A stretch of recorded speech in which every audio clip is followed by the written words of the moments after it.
28 ಕಳ್ಳ ಸಾಗಾಣಿಕೆಯನ್ನು ನಿಯಂತ್ರಿಸುವ ಕ್ರಮಗಳೇನು, ಸಲಹೆಗಳು ಏನು?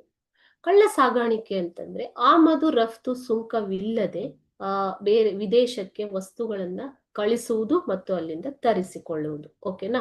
ಸೊ ಇದನ್ನ ನಿವಾರಿಸುವುದು ಹೇಗೆ ಅಂತಂದ್ರೆ ದೇಶದೊಳಗೆ ಪರ್ಯಾಯ ವಸ್ತುಗಳ ಉತ್ಪಾದನೆ ಮತ್ತು ಪೂರೈಕೆಗೆ ಪ್ರೋತ್ಸಾಹ ನೀಡುವಂಥದ್ದು, ಆಂತರಿಕ ಮಾರುಕಟ್ಟೆಯಲ್ಲಿ ಬೆಲೆಗಳನ್ನ ನಿಯಂತ್ರಣ ಮಾಡುವಂಥದ್ದು, ಯೋಗ್ಯ ಆಮದು ಮತ್ತು ರಫ್ತು ನೀತಿ ಎಕ್ಸಿಮ್ ಪಾಲಿಸಿಯನ್ನ ಜಾರಿಗೆ ತರುವಂಥದ್ದು. ಓಕೆನಾ?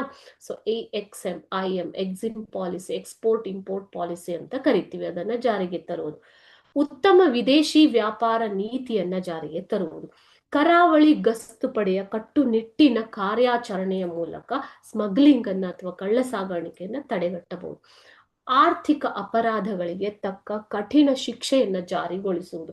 ಈ ಎಲ್ಲ ಕ್ರಮಗಳಿಂದ ಕಳ್ಳ ಸಾಗಾಣಿಕೆಯನ್ನ ನಿಯಂತ್ರಿಸಬಹುದು.